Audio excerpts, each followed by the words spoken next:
ওকে তো guys, number 7 জান্নাত gaming. তোমাদের মধ্যে হয়তো অনেকেই জানো জান্নাত গেমিং কিন্তু একজন পপুলার লাইভ স্ট্রিমার। বর্তমান সময় তাকে বেশি একটা লাইভ স্ট্রিম করতে না দেখা গেল আজ থেকে 2-3 বছর আগে কিন্তু তিনি একদম উড়াধুরা লাইভ স্ট্রিম করতেন। এবং একদিন কিন্তু তিনি লাইভের মধ্যে র্যান্ডমের সাথে বিয়ার ম্যাচ খেলতেছিলেন। একজন র্যান্ডম প্লেয়ার ম্যাচের মধ্যে এসে জান্নাত গেমিং কে দেখে তো একদম খুশি, মানে সালাম দিয়ে বলে তার নাকি স্বপ্ন পূরণ হয়ে গেছে। স্বপ্নটা কি তা জানার পর কিন্তু জান্নাত গেমিং রেগে একদম ফায়ার।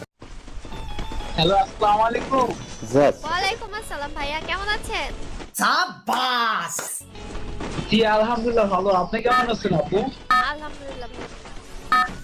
আপু আমার এতদিন আসা পূরণ হয়েছে আপনার কারণে। रहा नहीं जाता, तड़प ही ऐसी है ना। भाई लगता आपके प्यार में गिर गई भाई।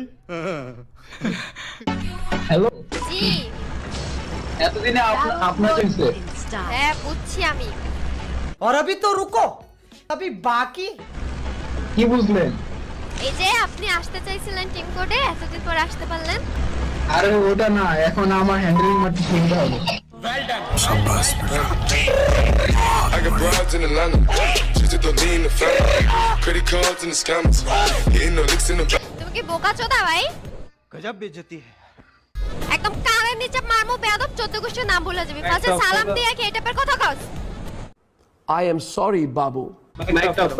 বলত বলা পায় না, আসলে লাগা টিম কোডে। বোকা চোদা কথার জন্য এই ম্যাচ ব্যাক দে, বোকা চোদা লাগে খেলবো না। আমার রাগ উঠতেছে। মানে ভাই বেচারি জান্নাত গেমিং বুঝতেই পারেনি যে তাকে প্রথমবার সালাম দিয়ে পরে এমন একটা বাস দিয়ে দেবে। যাই হোক গাইস, তোমাদের কাছে জান্নাত গেমিং এর রেগে যাওয়ার মুহূর্তটা কেমন লাগলো তা কিন্তু কমেন্ট সেকশনে কিন্তু কমেন্ট করে জানিয়ে যেতে পারো। তো চলো তাহলে নেক্সট